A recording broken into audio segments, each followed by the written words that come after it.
નમસ્કાર આંગણવાડી કર્મચારી બહેનો, સ્વાગત છે તમારું આજના આંગણવાડી પગાર વધારાના સમાચાર સાથે અમારી યુટ્યુબ ચેનલ જેનું નામ છે ગુજરાતી જીકેની જમાવટમાં। તો આપ સૌને જણાવી દઈએ કે ગત રોજ ગુજરાત હાઈકોર્ટ દ્વારા 20 ઓગસ્ટ 2025ના રોજ ડિવિઝન બેન્ચ દ્વારા ગુજરાત સરકારના મહિલા અને બાળ વિકાસ વિભાગના નેજા હેઠળ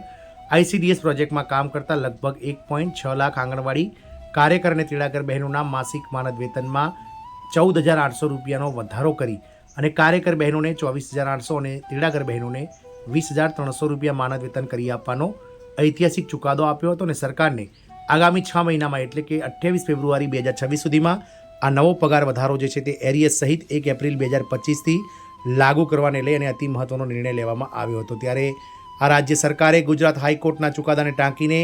જે કર્મચારીઓનો બાકી પગાર જે 1 એપ્રિલ 2025થી છે તેમને વ્યાજ સહિત જે છે તે પગાર ચૂકવવાની હાઈકોર્ટે જે છે તે અતિ મહત્વની જે છે તે ટકોર કરી છે। ફરી એકવાર હાઈકોર્ટ હરકતમાં આવી છે અને આ રાજ્ય સરકારને હાઈકોર્ટ દ્વારા કર્મચારીઓને ઘણા લાંબા સમયથી જે પગાર વધારા બાકી છે તેને વ્યાજ સહિત ચૂકવણી કરવામાં આવે તેવી મહત્વની ટકોર કરવામાં આવી છે। તો આજના વિડીયોમાં જાણીએ કે કઈ હાઈકોર્ટ દ્વારા આ મહત્વનો નિર્ણય લેવામાં આવે છે। તેના પહેલાં જાણીએ કે ગુજરાત હાઈકોર્ટના ચુકાદા બાદ કઈ રાજ્ય સરકારો દ્વારા જે છે તે પગાર વધારો કરવામાં આવે છે। આપ સૌને જણાવી દઈએ કે ગુજરાત હાઈકોર્ટે તો અગાઉથી જે છે તે મહત્વનો ચુકાદો આપી દીધો છે। ત્યારબાદ વાત કરીએ તો હરિયાણા સરકાર, તો હરિયાણા સરકારે પણ સપ્ટેમ્બર 2025માં માનદ વેતનમાં વધારો કર્યો હતો, જેમાં 26 સપ્ટેમ્બર 2025ના રોજ હરિયાણાના મુખ્યમંત્રીએ આંગણવાડી કાર્યકરોના માનદ વેતનમાં વધારો કરવાની જાહેરાત કરી હતી, જેમાં 10 વર્ષથી વધુ અનુભવ ધરાવતી કાર્યકરોને મહિને 14,000 રૂપિયા અને 10 વર્ષથી ઓછો અનુભવ ધરાવતી કાર્યકરોને મહિને 12,500 રૂપિયા માનદ વેતન હરિયાણા સરકાર દ્વારા કરી આપવામાં આવી છે। તે જ રીતે સહાયકોનું જે માનદ વેતન છે તે હરિયાણામાં 7,500 રૂપિયા કરી આપવામાં આવી છે। કેરળની વાત કરીએ તો કેરળમાં ગત વર્ષ જાન્યુઆરી 2025માં 10 વર્ષથી વધુ સેવાના આંગણવાડી કાર્યકરોને અને હેલ્પર્સને 1,000 રૂપિયાનું માનદ વેતનમાં વધારો કરી આપવામાં આવ્યો હતો અને 10 વર્ષથી ઓછું જે લોકોએ નોકરી કરી હોય તેમને 500 રૂપિયાનું માનદ વેતનમાં વધારો કરી આપવામાં આવ્યો હતો। વાત કરીશું પંજાબની, તો પંજાબ સરકાર દ્વારા ઘણા લાંબા સમયથી એટલે કે 6 મહિના કરતાં વધારે સમયથી કર્મચારીઓને જે પગાર વધારો છે તે ચૂકવવામાં નથી આવી રહ્યો અને કેન્દ્ર સરકારનું જે કોન્ટ્રીબ્યુશન છે 4500 રૂપિયા જે કાર્યકર બહેનોમાં અને 2250 રૂપિયા તેડાગર બહેનોમાં તે ઘણા લાંબા સમયથી આ કર્મચારીઓને ચૂકવવામાં નથી આવ્યું। આથી કર્મચારીઓએ જે છે તે હાઈકોર્ટના દ્વાર ખખડાવ્યા છે અને હાઈકોર્ટ દ્વારા કર્મચારીઓને આંગણવાડી કાર્યકર બહેનો અને તેડાગર બહેનોને પણ 1 એપ્રિલ 2025થી જે બાકી છે કેન્દ્ર સરકાર દ્વારા આપવામાં આવતું માનદ વેતન તે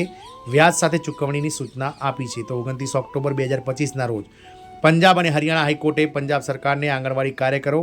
અને વર્કર્સ એટલે કે તેડાગર બહેનોને માનદ વેતન ચૂકવવામાં થયેલા વિલંબ બદલ વ્યાજ ચૂકવવાનું કહ્યું છે। સરકારે જણાવ્યું છે કે એપ્રિલથી સપ્ટેમ્બર 2025 સુધીનું બાકી વેતન ચૂકવી દેવામાં આવ્યું છે, પરંતુ જે વ્યાજ છે તે ચૂકવવાનું બાકી છે, એટલે કે હરિયાણા સરકારે મહત્વની કહી શકાય કે નિર્ણય લીધો છે। હરિયાણા સરકારને અતિ મહત્વનો ચુકાદો પંજાબ સરકારને આપવામાં આવ્યો છે। તો કહી શકાય કે પંજાબ અને હરિયાણા હાઈકોર્ટે પંજાબ સરકારને આંગણવાડી કાર્યકરો અને તેડાગર બહેનોના જે માનદ વેતનમાં વધારો જે બાકી છે તે વધારો જે છે તે વ્યાજ સહિત ચૂકવણી કરવામાં આવે તેવો મહત્વનો ચુકાદો આપ્યો છે। આમ હવે જ્યારે પંજાબ હાઈકોર્ટે જે મહત્વનો ચુકાદો આપ્યો છે ત્યારે ગુજરાત હાઈકોર્ટ પણ હવે સરકાર દ્વારા આગામી સમયમાં જે ગુજરાત સરકારના ડિવિઝન બેન્ચનો જે ગુજરાત હાઈકોર્ટનો ચુકાદો છે તેને લઈને કોઈ જાહેરાત કરવામાં નહીં આવે તો ચોક્કસથી ગુજરાત સરકારના પણ 1.6 લાખ આંગણવાડી કર્મચારીઓને જે છે તે ગુજરાત હાઈકોર્ટ પણ વ્યાજ સહિત જે છે તે ચૂકવણી 1 એપ્રિલ 2025થી કર્મચારીઓને કરવામાં આવે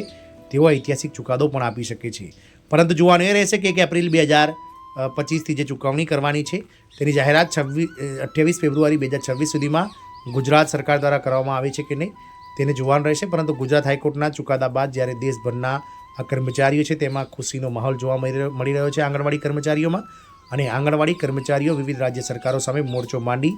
અને પોતાના પગાર વધારાનો જે છે તે કહી શકાય કે માંગ કરી રહ્યા છે। જય હિન્દ,